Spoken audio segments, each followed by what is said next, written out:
Your policy is going to be the framework. You've already established your governance program. The board of directors has said this is how it's going to be. Senior management has bought off on it. Your policy is going to be that framework that you hang everything on.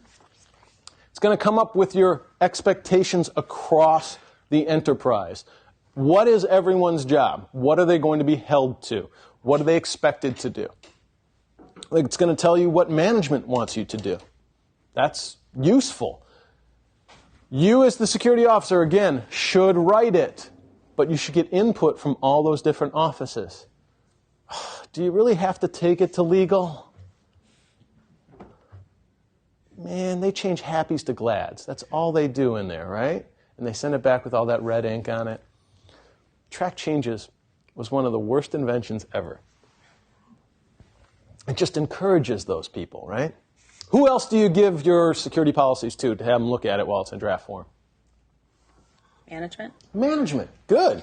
Absolutely.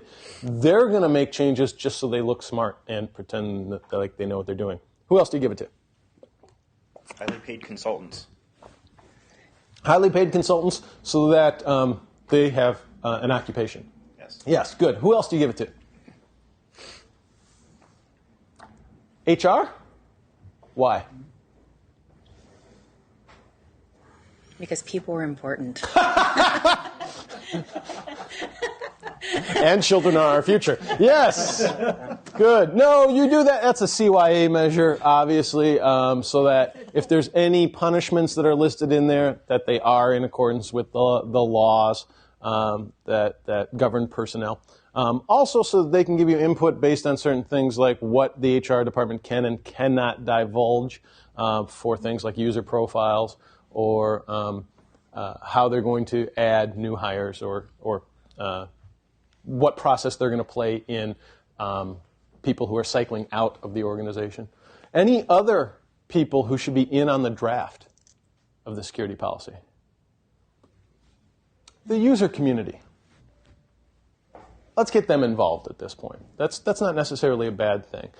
Their comments and suggestions can be ignored at your leisure, but it's nice to see what they think of it and whether or not this policy is going to be something that's going to be transparent, like we talked about, where they're actually going to comply with it, or whether it's going to be something they're going to try to circumvent at some point.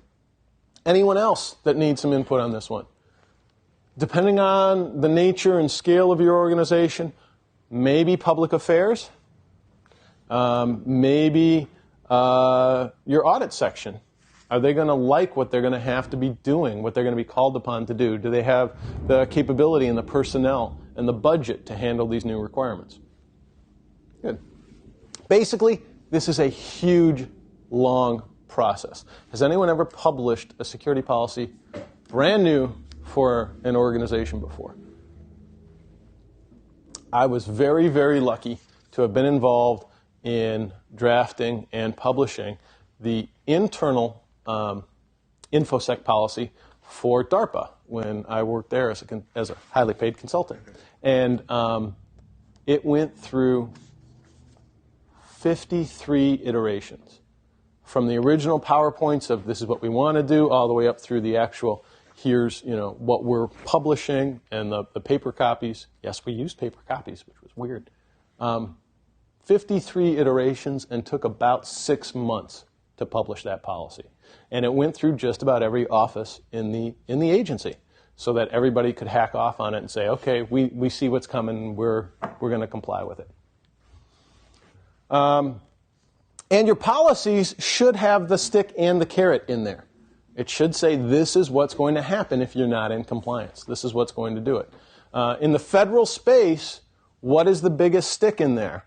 What if the auditors say that this is not a good system, that it doesn't comply with all the requirements? What happens to that agency?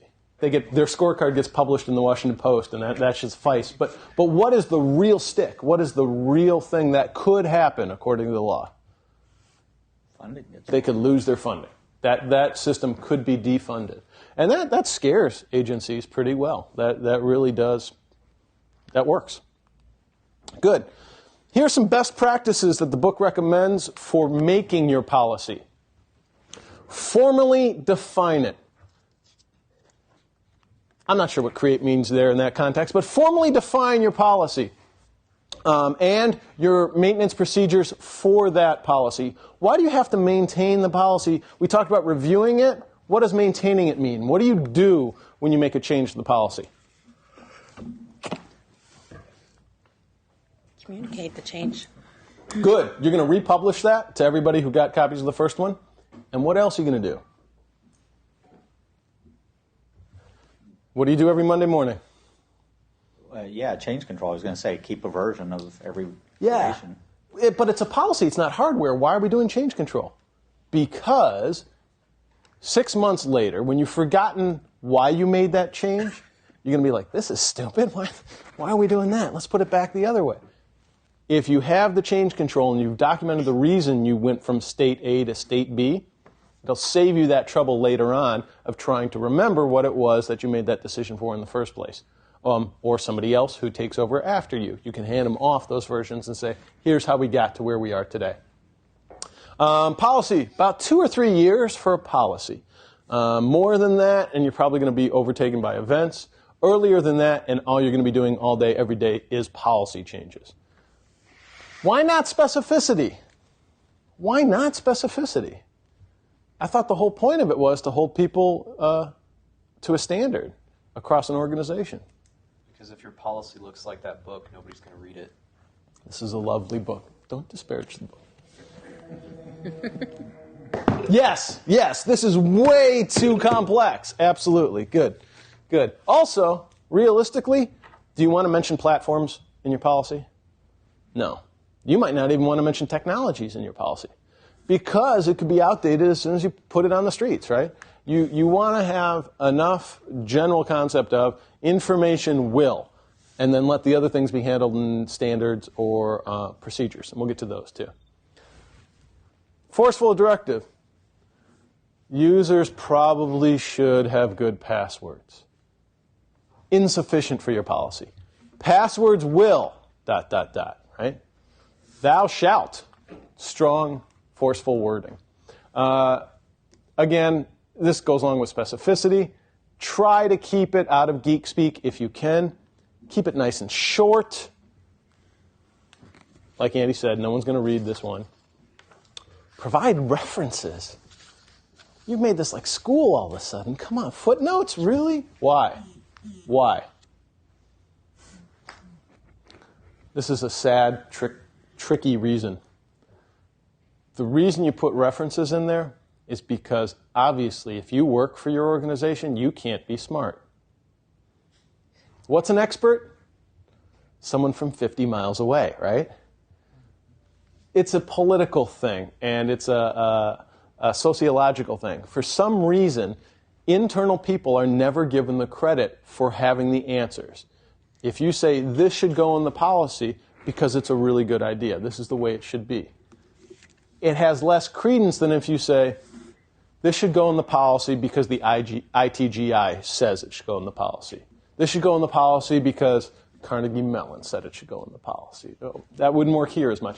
This should go in the policy because Purdue says it should go in the policy, right? That wouldn't work well? No? Okay. Yes. But you want to be able to point to where you got that from, your sources. Good. And again, you're going to review it before publishing. Management has to sign off on it. Again, if there's no buy-in from the top, it's not going to flourish. This comes down to our acceptable use policy, right? You want the employees to acknowledge what it is they're going to be held to. That way, when you do hold them to it, they can't say that they didn't know. You're going to adjust it. When you do your annual reviews, you're going to look at what's going on in your environment and in the world. Exception rules. Why would you make exceptions to policies? If you're going to have a policy, why in the world would you have exceptions? Didn't you write the thing so it'd be uniform? There's always special cases. Always special cases. There's always the problem children, aren't there? Yeah. So there has to be there's always a process for adopting that, right? Good.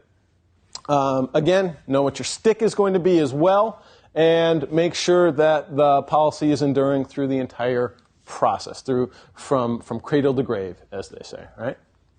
Good. Different types of policies that can be used in organizations. A good security policy, enterprise-wide, covers everything. This is what our culture is going to be. In some cases, you actually publish subsets of policies. What are your users allowed to do on the web, right? How are mobile devices going to be accepted into our environment? Those are good issue-specific policies. Or system-specific, depending on what your lines of business are going to be. You want to write them according to what the need is going to be. Difference between a policy and a standard. Who could tell me the difference between a policy and a standard? Go ahead, use any of the stuff from the slide.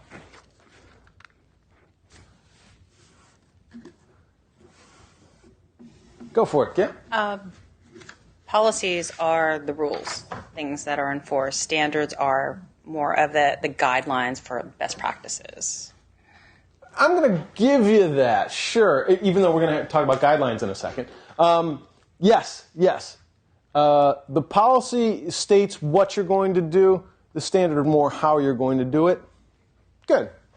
That's why you're allowed to get technical on these ones. And you can get down into the guts of the stuff, too. And I'm going to go one step further. Hardware, software, and wetware as well. It should be able to go that far down in terms of processes.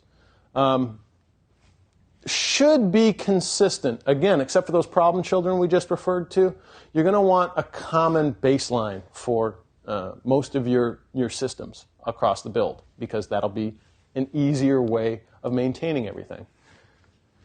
Cost effective, again, protecting things, securing things. You're not going to spend $10 on a $5 asset. Your standards are linked to your policies and might go to guidelines. We'll get to guidelines in a second. Procedures, that's your checklist. That's your checklist. How are you actually going to do it? You've gone from, this is what we want you to do, this is how we want you to do it, this is what you're actually going to do. And again, go to each different area and get their input on this. Because if you ask them to do something they're not capable of doing, if they don't have the training, they don't have the budget, they don't have the skill set, they're not going to be able to follow your procedures. A baseline is exactly like it sounds. It's getting a read of what the common build is going to be. It's going to be, everyone is going to have this out of the box. This is when they get a brand new system, this is how it's going to look. Why do we do that? Why is it uniform? Why should the accounting department have a similar box to someone in marketing? Why should they look the same? Why should the desktop configuration be the same? Why should their passwords be the same? Not the same, but why should their password complexity be the same? They have similar job roles. Okay, all right. Their need for tools and that sort of thing. Okay, but why should everybody in the organization have the same box right out of the gate? Why should that box be common build? Because it's easier to detect anomalies then? Good, and it's easier to maintain, and it starts everyone at the same level. Now, if they need something customized, if the accounting department needs QuickBooks on theirs, okay, that's something that's added to their domain. But the common build makes it simple, gives you that baseline for everybody, and it helps you enforce those standards by saying, here's where everyone's going to start from. Should the baseline change? Of course. So, do your periodic reviews. Guidelines. This is where we were going to get to that word. Optional. They are not standards. They are usually external. They are suggestions on ways to avoid pitfalls that other entities have already acknowledged or survived. And there's a bunch of different guidelines out there. They help you craft your procedures. They might inform your standards, but they don't necessarily have to be adhered to. They don't have the rule of regulation or policy. Should you combine documents, your guidelines, mesh them with your standards, put them together with your policies? No. Don't do it. Don't do it. I know it's tempting. It sounds like it's a good idea. We'll put it all together, right? No, don't do it. Keep them separate. When it comes time to update one, you want to update that specific one. You want to make sure that they're addressed on an issue-by-issue basis, a system-by-system basis, or a policy basis. If you need to change more than one at a time, change more than one at a time. But don't try combining them, because you end up trying to republish a policy when all you really needed to do was republish a procedure, which should be at a much lesser difficulty level. If you're going to change policy, who has to sign it? Management. If you change a process, the department can sign it. Okay. Here's a great analogy that I wrote. This is how you define the difference between policy, standards, guidelines, and procedures. Policy says you got to use a company-issued hammer. Standard says all company-issued hammers are going to be 11 inches. And fiberglass. Guideline says, you might want to have a pilot hole before you start hammering. And then the procedure is the step-by-step checklist, including how to care for your thumb.